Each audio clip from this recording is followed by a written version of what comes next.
In breaking news, it is being reported that the Department of Justice is planning to arrest a Democrat congresswoman. President Trump makes a big announcement about his phone call with Putin, and thousands of Starbucks employees are now protesting the new dress code. We're now playing the video that you posted after our interview. This is the video you posted. You claimed that Congresswoman LaMonica McIver body slammed someone. That was your term, not a term I introduced. Yes. I looked up body slam because I thought I knew what it meant when you sent videos that you claimed show a body slam. Oxford, Cambridge, those dictionaries say that it's a wrestling move where someone is lifted off the ground and slammed onto the ground. I don't see that in this video. Victor, so how do you... Victor, body slammed, body rammed, punch, shoved, push, whatever you want to call it. If you all want Not to what I want to call it. Look What do at you that want to right call there. it? If you want to, viewers should watch for themselves if that's fitting for a sitting member of Congress to be assaulting ICE officers. And that's the biggest point from the Department of Homeland Security. This member of Congress did put her hands on an ICE officer. She pushed and shoved him. Now, ladies and gentlemen, this is why it's being reported that she is going to be facing charges from the Department of Justice. And so I'm going to use Ground News to go over the facts with you about this story and show you how only one side is actually talking about it. Okay, so if you want to see this for yourself, just go to ground.news/Devore. Now, she is a freshman, by the way. LaMonica McIver faces federal charges for participating in a protest at Newark's ICE facility last week. And according to the report here, authorities consider obstruction and battery felonies that could bring up to 8 years in prison, while exact charges and timing remain uncertain. But what is certain is that House Republicans want to, at a minimum, censure these Democrats for their behavior. Take a listen. House Republicans aim to sanction the 3 New Jersey Democrats after the melee, or even slap them with criminal charges.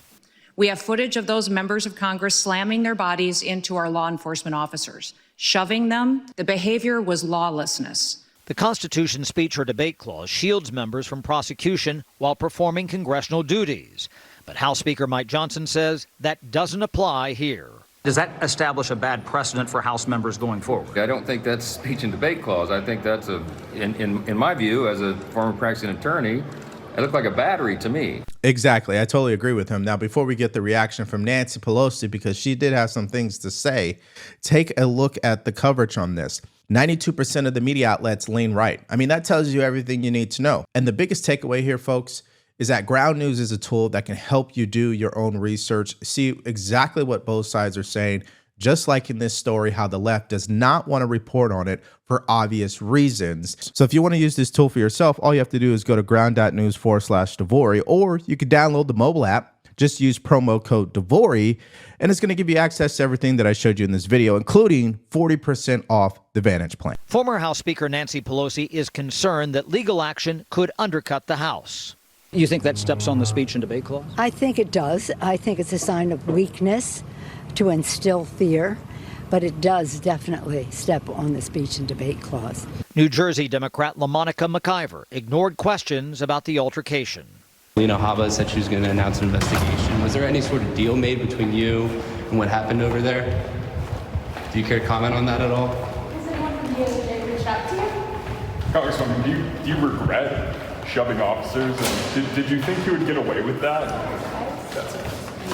Do you have any comment at all? But one Democrat caught in the skirmish says potential prosecution would not surprise her. The rule of law means nothing to them. I think the majority of this country will see that this is not American. This is not upholding the Constitution. House Minority Leader Hakeem Jeffries warned officials against crossing what he termed a red line. There is zero basis to hold any member of Congress accountable. But there's talk in the House of censuring the Democrats or ousting them from their committees. But it's about the math. Fox is told those plans could lack the votes. Now, doesn't that sound familiar when you're talking about House Republicans? They have a problem with votes. When really, they just have a problem of getting things done. See, what makes us believe that they're actually going to hold these people accountable when they can't even get pieces of legislation passed through the House? That's actually what stands out to me in this entire story. I think what's more shameful is not even that she pushed an ICE officer. I think what's more shameful is she's not even going to really be held accountable for this. Now, I might be wrong in the end, but as it stands today, That's the way that I see it. Now, another breaking news from this morning, President Trump has announced that he plans to have a phone call with Vladimir Putin on Monday morning so we can bring this endless war to a close. Take a look. All right, now to our other breaking story. President Trump just moments ago posted that he is planning to speak with Russian President Vladimir Putin by phone on Monday. CNN correspondent Julia Benbrook is at the White House for us today. Julia, this announcement following Trump's comments this week where he said that only he and Putin can end this war. So what is planned or expected for this phone call? Well, President Donald Trump announced what he hopes will be a productive day of discussions on Monday. He says that he will be having a phone call with Russian President Vladimir Putin at 10 a.m. And then following that phone call, he plans to speak with Ukrainian President Vladimir Zelensky, as well as various members of NATO. Okay, so before we continue here, if you've been getting value from our channel and this video in particular, please like, share, and subscribe. If you want to support the show further, in the description below is a link to buy us a coffee, and you can listen to our shows on Spotify or Apple Podcasts. And the original announcement came on Truth Social, which I'll read to you right now. He says that the subjects of the call will be stopping the bloodbath that is killing on average more than 5,000 Russian and Ukrainian soldiers a week, and trade. I'll then be speaking to President Zelensky of Ukraine, and then with President Zelensky, various members of NATO.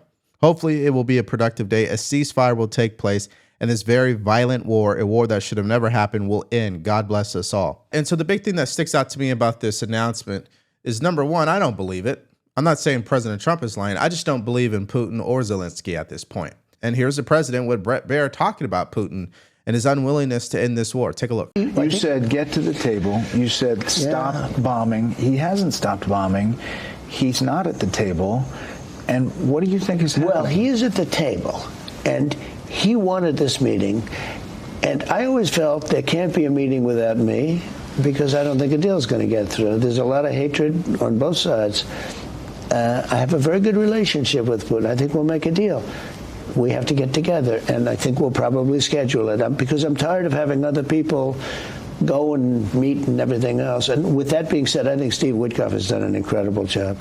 But it's a very tough job, and it's a job that, because of position, that I think I'm the only one that's going to be able to do that one, and I think we'll do it fast too. I think Putin is tired of this whole thing. He's not looking good, and he wants to look good. Don't forget, this was supposed to end in 1 week. So the president is really acknowledging a couple of things. Number one, that Steve Witkoff, even though he is as talented as you can possibly be in reference to negotiating an end to a war, it just isn't going to happen with him. It's got to be between President Trump, Zelensky, and Putin. And here's the other thing. President Trump has gotten where he is in his life because of his strong will and personality to just make it happen at the end of the day. And guess what? He's going up against another individual who's just like that in and of himself, and that is Putin. He's strong-willed, and he does not want to end this war in any way that will benefit Zelensky. That's just the way that it works. Now, in this next clip, here's additional information that led up to President Trump posting this message, because at the end of the day, the only way this is going to work and this war is going to come to an end is a conversation between Trump, Putin, and Zelensky takes place. Take a look. Now, these conversations come after representatives from Ukraine and Russia had their first face-to-face talks in 3 years. They had direct talks at a lower level than expected, but they were able to agree to a prisoner swap. However, did not seem to make any significant progress when it comes to a peace deal. And that meeting took place after there was a lot of speculation on who might be attending that meeting. At one point, there were thoughts that Zelensky, Putin, and maybe even Trump could have a seat at that table. While Zelensky ended up sending his defense minister to have these conversations, he criticized Putin for not sending any real decision makers to have that conversation. Now, were you guys paying attention? Because she said something that was profound. This was the first meeting that was face-to-face in over 3 years. So even though Democrats wake up every single morning looking for the president of the United States to fail, which is just crazy having to say that out loud, there is true progress here, especially when you compare it to what Joe Biden was able to accomplish in this regard. Oh yeah, nothing. Okay, so now we're going to move to our next story, which is just pure my opinion. So be prepared for this. We are discussing this debate about President Trump deporting people out of this country and how the left is extreme with their compassion. They put it before Law and Order, by the way. And this first clip I'm going to show you is between Andrew Schultz, the comedian, and Charlemagne, where they fall into the same trap. And one of the individuals on the show ends up trying to compare these deportations to Nazis and slavery. Take a look. You guys watched the video of the mother being arrested this weekend in Massachusetts, and her daughters are trying to stop the ICE agents? Which one? I've seen so many different videos. Look, I know immigration is a problem. I'm not for a second saying we don't have to address that. But when you see stuff like that. Yeah, it's heartbreaking. We're emotional people. I'm like, you say, who were the Nazi guards? Who were the fucking slave catchers tracking down slaves? Yeah, I wouldn't compare it to that at all. Man, when you're ripping, it's got to start somewhere. You're ripping mothers away from their kids. I think you do a disservice to what Jews experienced during Nazi saying Germany. That as a Jew, and I think you're like half. And then I think half of me says it. Then. I think that you're doing a disservice to what slaves experienced. But what Charles says is true. It didn't. Yes, the first day in 1938 or whatever, it looked like this. Yeah. And then not enough people said stuff, and it escalated and escalated and escalated, and then you got where you're going. Now, what's interesting about a lot of these conversations and these debates that casually happen on social media, especially in different spaces like this particular podcast, is usually they don't do any actual research behind the story. They just go based off what they've seen on social media, and then they provide their opinion without doing any research whatsoever. Now, when I first heard this, you know what I did? I went and looked up the story that they were talking about, and come to find out, ICE officers were arresting an illegal alien, and the daughter, who's 16, tried to obstruct justice in that regard. And because it happened on Mother's Day weekend and there was a whole crowd, it turned into this big story of ICE officers are arresting a mother. They tried to do the whole thing with the Maryland man in this situation. And so if they had bothered to mention that at all in this, they would have a little bit more credibility on this issue. And the reason why this has to be discussed is because people will hear them talk about it and believe what they are saying is true. I saw a mom who took her two sons who had been going through the process of getting their papers, and they were going to the regular, I guess, check-ins or whatever that they have to do. Yeah.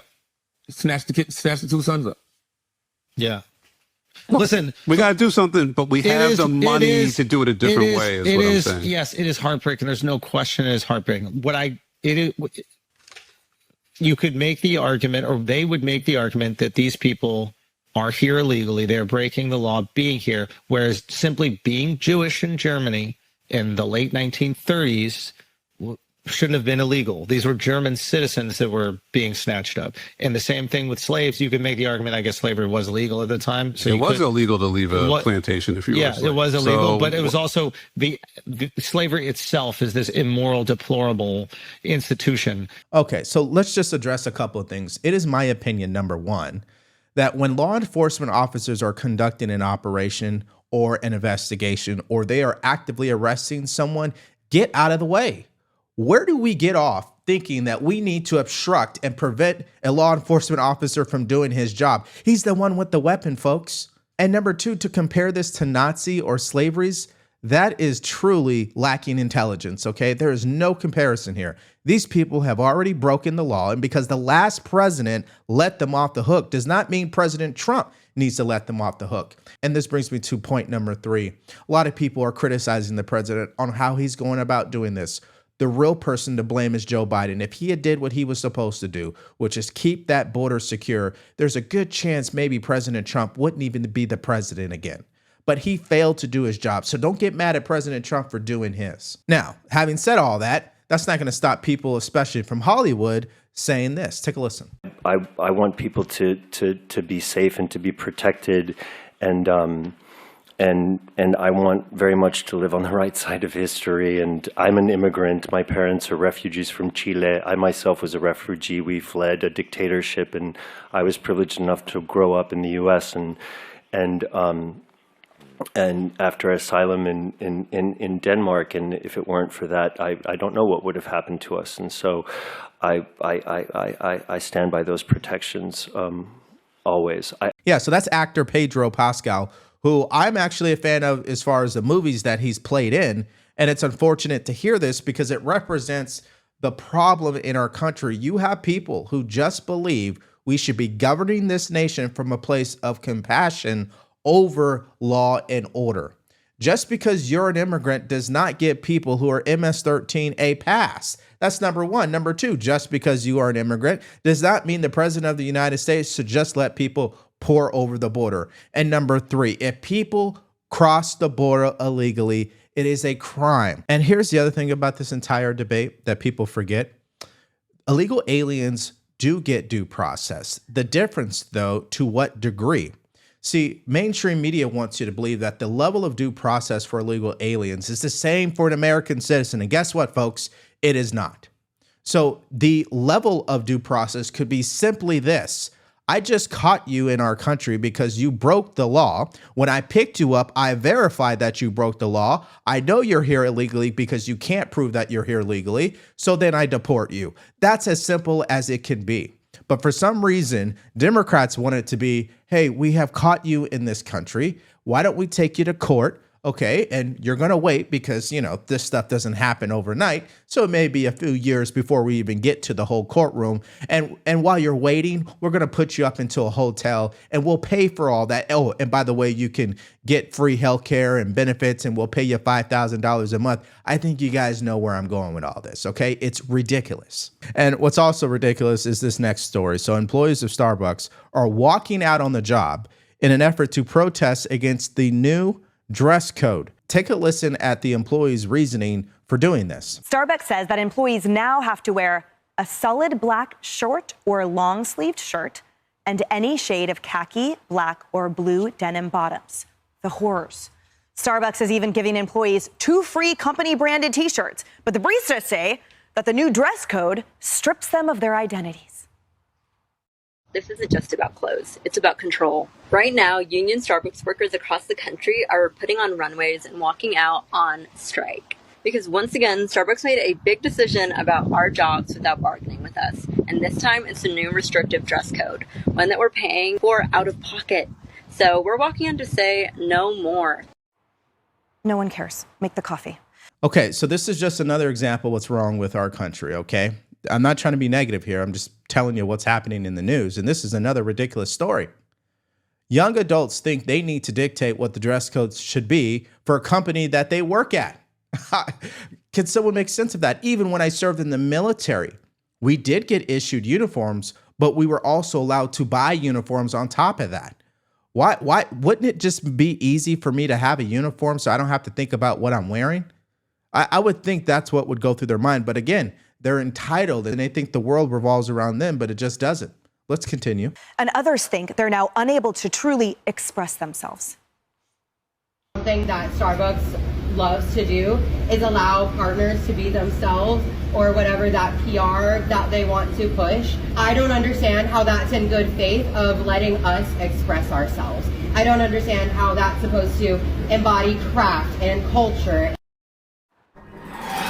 Sorry, Paul. When did Starbucks turn into the Teletubbies or a playground? It's work. Abide by the dress code or find someplace else to work. You don't like the horn, huh? Oh, my God. I don't like any of it. All right. Well, look, let me I just go back into my own experience. When I joined the police department, you had to buy all of that stuff. I didn't realize when I joined, they said, okay, give us a check. You got to pay for your uniforms and everything. Later on, when I went into this is probably one of the suits I bought back then. You had to buy like 10 suits, because you had to go to work every day. You had to wear a suit, when you were doing investigations. So I don't have a lot of sympathy here, but also simplifies your life. You don't need your job to express yourself with your clothes. Go there and make the coffee. That's it. It simplifies your life. I got a black shirt. I wear the khakis. I go to work, and that's all there is to it. And they better wake up. I'll tell you why. Within the next 5 years, it's going to be robots making the coffee anyway. I saw it the other day. So, the robots are not going to complain about the black shirt. So, you know what? You got a job. Wise up. Here's a fun fact for everybody here. DeVore worked at Starbucks when he was a teenager. Yeah, I did. And you know what we wore?